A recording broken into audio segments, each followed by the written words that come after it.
So with the Drogheda manager Tim Clancy, Tim, for us in the press box, it was an entertaining afternoon. What did you think of from the sideline? I would have been a very good game to watch, alright, yeah. Listen, we didn't start the game well from the very kick-off. 10 seconds in, Jimmy's tried to head it back to the keeper where just see yourselves into the game, and it was a sloppy start, and then Scale scores a good header, and that gave them a little footing in the game. They're a very good team. We've seen them play live in horrible conditions here against Galway, and they still got it down and passed it and played, and they've players that just drop into little difficult positions, and we were a little bit off it in the first half an hour, and we found ourselves 2-0 down and down to 10 men as well, so it was very difficult, and we tried to change it then and gave up a lot of possession and tried to sit off and counter on them. Mark Doyle's got an excellent goal just after the red card, which got us back into it, and then I was delighted with the second half. We didn't see a lot of the ball, we defended well, and when we did get it then, especially on the left hand side here with Conor Kane, we were really, really good, and he created a few chances, and we're happy to come away with a draw. Yeah, having had no football for so long, you could probably have packed as many incidents into that first half as any game in your career as player and manager, with the goals and the red card for your team, Luke Keeney coming on and going off after what looked like a tackle that at least should have been a free, if not more. I think it's a red card tackle, to be honest. Yeah. I know, listen, the kid got the ball, it has nothing malicious in it, but he's gone with a straight leg, studs up onto the ball. He's not gone over the ball, but Luke's gone in fairly, and he's had to be taken off, stretchered off, or walked off. Probably his ligament damage in his knee, which is disappointing for us. Adriano, in fairness to him, I spoke to him at half time. He says to him, I must have missed it. My other thing is, I know Alan Carey, the fourth official, was saying to him in the microphone it's a bad one, and nothing was done. So listen, but that's it. I thought it was an easy decision to make, or one that possibly could have been made with us getting the red card, which rightly so. Sparky had a bad touch and he lunged in on Liam Scales, and he deserved to walk. So but no, listen, again, it's one of them ones where, because the kids make clean contact on the ball, possibly it wasn't seen, but no, how we reacted after that then, going down to 10 men, I thought we looked very fit as well, and we kept going right until the end, and Conor Kane ran about 70 yards with the ball and put a ball in the back post, and Brandon Birmingham was only a couple of inches away from maybe winning the game for us. So all in all, we're probably delighted with a point, and Rovers had a few chances to hit the post and the crossbar, and possibly should have won the game as well, with a little bit of more composure maybe in the final pass. And but no, we go away from here, keeps a bit of momentum going for us, and we're happy enough. Yeah, I've seen Brandon Birmingham score a few of those in his time with me at Pats and at the Bows 19s, but to come on when he did in the first half and literally lash that ball right into the top corner was a fantastic strike for a young player. Yeah, he's under 19, and I said it to him there, a little bit frustrating, because just before that he's got it on the edge of the box, he's shifted it, and he's tried to go down and win a free kick, and he tried to con the referee, and we had words and told him that's not what we want, just shift it and get a strike away, and then 2 seconds later he gets it, shifts it out into his right foot, and he's absolutely rifled into the top corner from about 25 yards, but he's capable of that. He's been excellent since he's come in pre-season, and he's come back after the lockdown in really good condition, and he's improving more and more, and especially making an impact like that when he comes on, it'll be hard to leave him out. How did you find managing in the new normal and the way that all the regulations have to happen with the subs in the stand, and I'm not sure what you guys had to do inside with the change rooms and all that type of stuff? It is what it is, Jamie. Rovers had it well organised here, in fairness. They've all the seating marked out, and the dressing rooms are plenty big in there, so that was fine. Listen, it is what it is. I'm pleased though that having been 2-0 down, and with 2 under-19s coming onto the pitch in Brandon Birmingham and James Clark, and I thought the team were absolutely excellent, and they were pivotal in us coming back from 2 goals down to getting a draw out again. And lastly, back to United Park next Friday to host Bray, an interesting one. I watched them myself on Friday. They played quite well against Cove, and it's an important match, I'm sure, for both teams. Yeah, very important. It'll be a difficult one. I'll go down and watch them tomorrow in Longford, hopefully. I'll get to look at them myself, and again, we prepare the best we can this week, and there'll be a few sore bodies and tired bodies in there now, but we'll rest them up and give them the adequate stuff that they need between now and Friday, and we'll go again Friday. Tim, thanks a million. Well done. No worries, Jay. So with Aidan Price, the manager of Shamrock Rovers II, Aidan, for us in the press box, that was a very entertaining afternoon. How did you find it on the sideline? I thought I had a bit of everything in it.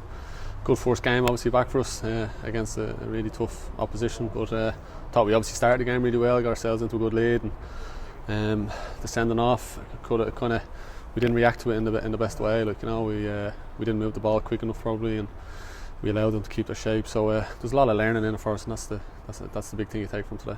Yeah, I know from managing against you over the years, you're a coach who places a lot of importance on set pieces, and to score one after 40 seconds from that brilliant Brandon Kavanagh corner and the Liam Scales header, I'm sure it was very pleasing for you. Yeah, it was great. I thought, like, obviously two really good set pieces, and the boys just go and attack them, and that's what we want, like, just get into areas. So it gives you a good foothold in the game. But I thought, the chances that we missed again then in the second half, we hit the post and a crossbar, would have probably killed the game off for them. It would have been difficult for Drogheda to come back if it was 3-1. So there's a lot of disappointments, but there's also a lot of positives in it.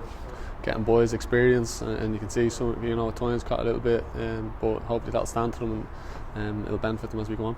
Yeah, there's probably a mad spell in the middle of that first half when they had a player sent off. They made a couple of changes, and then Nudger possibly could have been sent off for the tackle, and apparently the fourth official was saying to the ref there's something in it, and the ref didn't see it and told Tim Clancy the same. Okay. It was a mad period, and then they scored, and it was like total chaos. Yeah, it felt like that on the sideline, like, but look, you just have to adapt, and you have to reset yourselves and stuff like that. But I thought they kind of got a handle on the game then when they scored. So Liam Scales was excellent for us, defending and organising. So there was a real plus for us. We were under cosh against a really good team, like, albeit they had 10 men.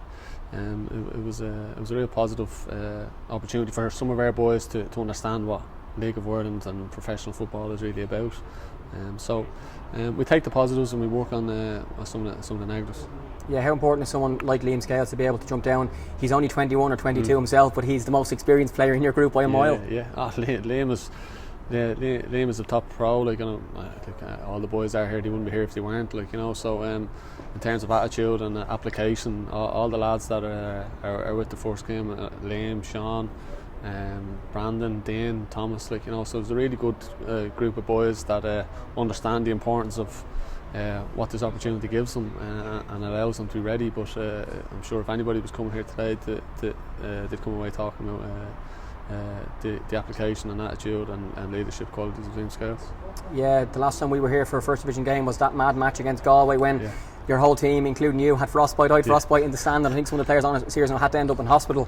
Such a change now a couple of months later, but again, a new normal as a football manager with all the restrictions. How did you find all of that and trying to manage when the game is actually similar, but all the other stuff with the changing rooms and the masks and stuff is a little bit different for everyone? Yeah, no, I just think that as a society we've just adapted, haven't we? Like, and we've shown our capabilities to adapt, and it's the same within what we're doing at the moment. So I think once you're in it, you're coming back into a football environment. It's like Christmas Day for you, so you just want to get back in whatever way you can in a safe environment. So for us to get back playing Tallaght Stadium after what is it, like, for five and a half months, is a real positive from today. So as we said, there's a lot of good stuff to take from it, a lot of stuff for us to work on, and just delighted to be back playing. Yeah, I watched UCD last week against St Pat's in a friendly, another good young team with some impressive young players, and you'll be against them at the UCD Bowl next weekend. Yeah, I watched myself here last week. They played against our first team, so real threat, real positive. Like any UCD team at any age, they play football and they're aggressive. So we seen that from them here last week. Andy has set the team up in that kind of way. So it's going to be a tough game for us, but it's another experience for our boys, and they have to recuperate and recharge the batteries after today, and look at the disappointments and how we can rectify them during the week. With the plans in place for UCD next weekend. And lastly, how much are you enjoying the role yourself? Around 5 years ago, we were managing against each other in the first ever under-19 final here in the summer or the winter of 2015. Under 17s, of course. And then you moved up to the 19s, and then you moved to the 13s, and now you're managing the Shamrock Rovers II team. So your few years here has been interesting, and you've got to work with, like, the 12-year-olds all the way up to the senior boys. Yeah, it's been brilliant, because when you speak of the time we had, like, I remember our games against each other throughout that year. They were probably some of the best games that you still remember now, like, and that final could have probably sung it away. And we had boys like Mark Travers, kept us in the game that day, and now he's playing for Bournemouth and stuff. So they're great times, and you're getting to work with boys that you have come out right up through the ranks, and you still have boys around it today, like Jordan Talon, Alex Dunn, all these players that Sean Callum played in the under-17s final that day. So it's a great opportunity for them and for me as well in my development, because I probably learned as much going back to do the 13s last year in going back to the basics and the real intricate bits of coaching and getting to work on that again. So it's been a real learning curve, and so many opportunities and positive reflections have gone onto it. So to have this opportunity now to get a walk around the first team and to be in a position to put out a competitive team in the first division while still working on the development of players from the Premier Division team and as well from players from our academy, which I'm sure people come away from today and we'll see what we're trying to do is a real positive, and they'll come away looking at some of our young players, and hopefully there'll be some names that they'll remember in here for a long time to come. Aidan, thanks for your time. Well done. Thanks for your time.